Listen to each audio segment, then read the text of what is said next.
You'd like to be more successful, but you're not sure what you're missing. What is it that top achievers do that you don't? In this video, I'll share with you 8 daily success habits of the successful. Habit number 1, they have a morning routine. Success starts right out of the gate. They have a process that they follow each and every day. Let me share with you my morning routine as an example. First thing I do when I get up, I don't decide what I'm going to wear. I already know. I've set my clothes out the night before. Second, once I turn on my phone, I don't look at email, I don't look at social media. I actually look at an encouraging verse to get me started. After that, I go through a stretch routine. About 2 or 3 minutes of stretches, and then I do a few exercises, some push-ups, a plank, some sit-ups, and so I start waking up naturally. You know that your body releases cortisol as a natural chemical in your body to wake you up? You don't need coffee to wake up. Let your body wake up through stretching and the release of cortisol. After I go through that routine, then I get ready. Now you may want to journal, you may want to read. These are other success traits of morning routines of achievers. After that, I have a healthy breakfast. Each day I have a powder that is fruit and vegetable powder mixed with water. I actually don't drink coffee in the morning at all. And I have a healthy breakfast that's full of protein, some good fruits, and I don't get bogged down to start my day. So that's my morning process. Watch other videos on YouTube to see what are the morning processes of other achievers. Last thing I'll say about this is don't make a lot of decisions in the morning. I know what I'm going to wear. I already know the stretches I'm going to do. I already know what I'm going to eat. By doing this, it preserves my ability to make more important decisions later in the day. There is such a thing that's called decision fatigue. And what that is our mind gets tired from making a lot of decisions during the day. It almost doesn't matter if they're really important decisions or light, unimportant decisions. Our mind doesn't necessarily distinguish. What it does is it has a reservoir of available decision-making capacity during the day. So be careful to root out decisions in the morning that are not important. That's what a morning routine really does for you.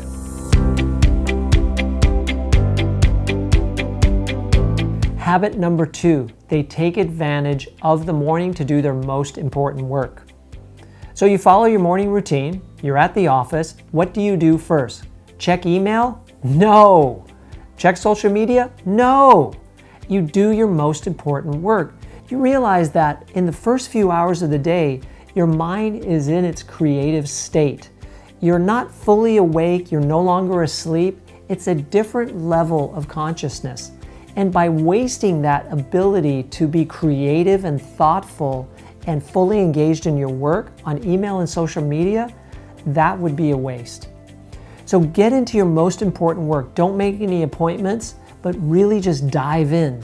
What's at the top of your priority list for the day? That's what you should be working on for the first few hours of the day. Now, let's take a look at Jeff Bezos from Amazon. It turns out that Jeff really cares for what he does in the mornings and doesn't even want to take meetings during the afternoon that require important decisions. This recent article from Business Insider pointed that out, that if he has an important decision to make in the afternoon, he will actually put that off until the next morning when he'll be fresh. He doesn't want to be grumpy, tired, frustrated when he's making important decisions. And as the day wears on, we can start to become worn out. Remember in habit number 1, I told you about decision fatigue?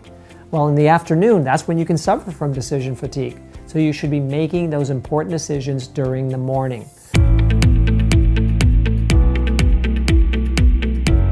Habit number 3, they block work together. What do I mean by that?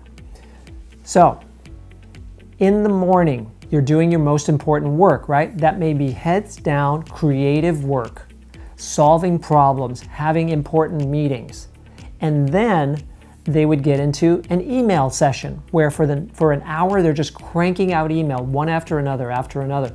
When you get into the zone, You allow yourself to work at a more effortless level where you seem lighter, time seems to be more fluid, and you're really getting through work at an accelerated pace. By blocking work together, this can be enabled. So have meetings in a row, have email happening in blocks of time, make phone calls in a focused block of time. Dedicate specific days to certain tasks, such as marketing on Mondays, operations on Tuesdays, team engagement and development on Wednesdays, finance on Thursdays.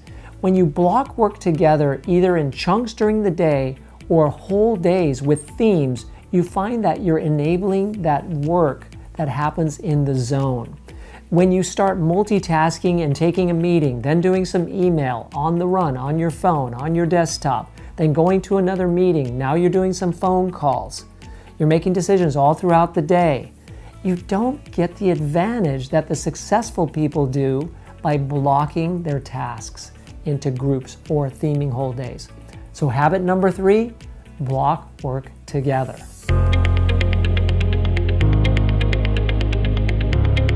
Habit number 4, they work when they're supposed to work.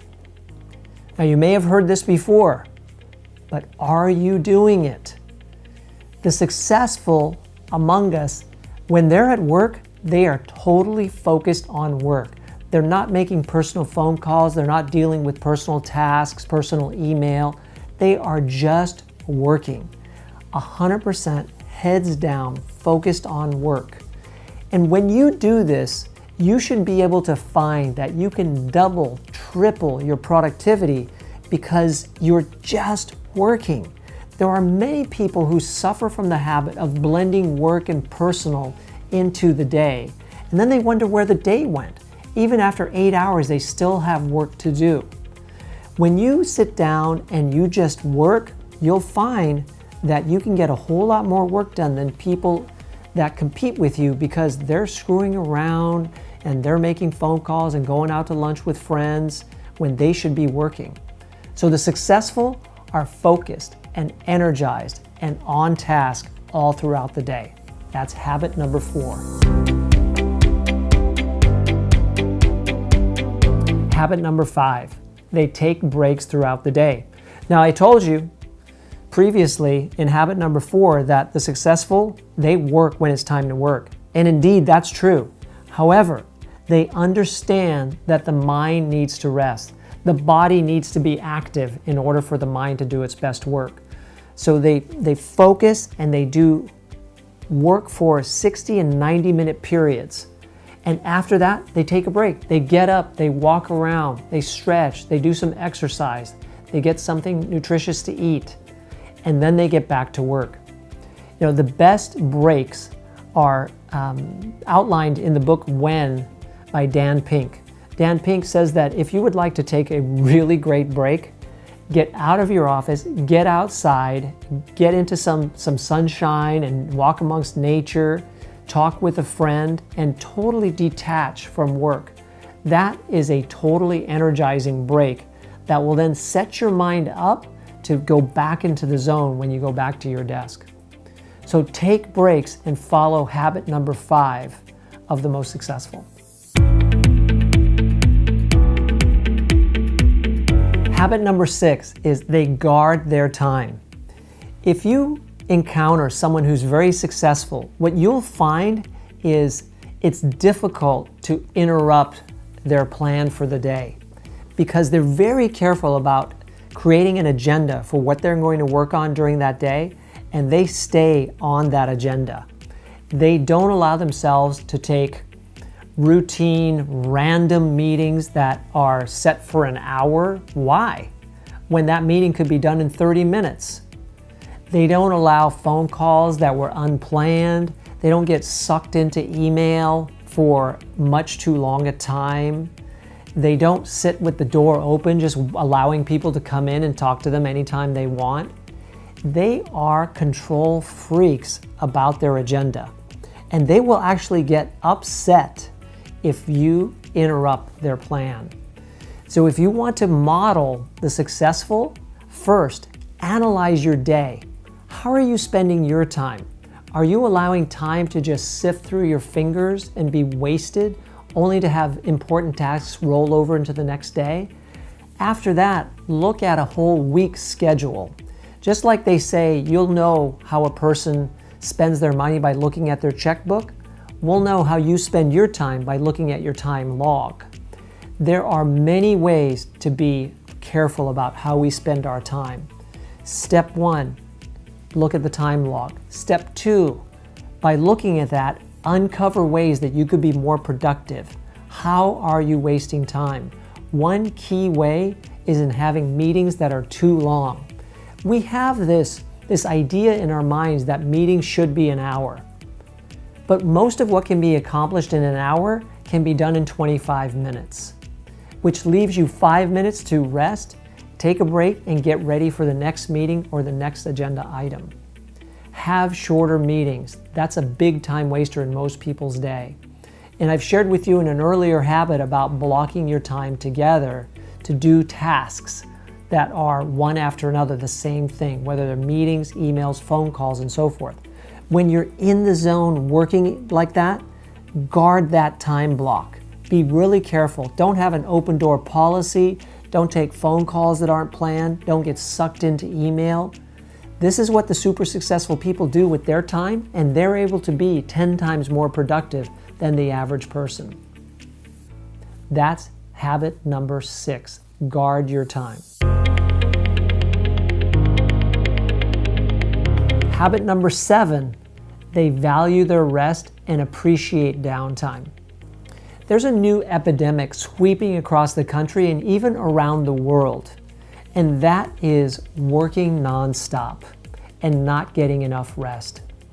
This is a huge problem because what happens when you don't get enough rest is you get a diminishing return on investment of your time and energy into important creative work. When your mind gets tired, it doesn't get more creative.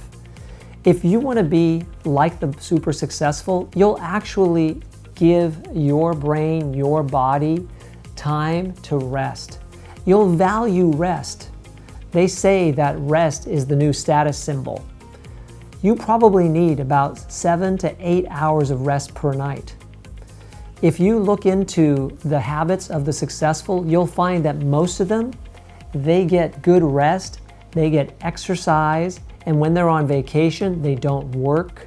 They allow themselves to rest and recharge because they're so hyper-focused on work when they're working. Remember that habit that I talked about? When you work, you work. The flip side of that is when you play, you play. Don't blend the two. Give yourself time to rest and recharge. That's habit number 7. Habit number 8, they associate with the right people. You may have heard Jim Rohn's famous quote, "You're the average of the 5 people you hang around the most." This is such an important habit that it could derail you from achievement simply by not following it. The most important and successful among us, they hang out with people that challenge them, that push them, that stretch them, that get them out of their comfort zone and are successful themselves. I mean, think about it. Why would you not start becoming like the people you hang out with, whether their habits are good or their habits are bad? They're influencing you in conscious and subconscious ways. So take a look at the people that you spend the most time with. Are they pushing you and stretching you and challenging you? Or are they accepting your excuses and stories for why you're not where you'd like to be and giving you slack and letting you live that narrative out that really isn't serving you? You may want to start associating with people who won't let you use excuses, who won't let you tell them stories, but will actually push you to set new goals, new plans, and go where you know you can when you associate with the positive. That's habit number 8. You've now seen 8 different habits of the super successful. The discipline that you have to apply these will be the difference maker in your life. If you'd like to have accountability and a greater chance of success, you might like to hire me as your coach to walk you through the application of these 8 habits into your life. contact me through my website at buildandbalance.com.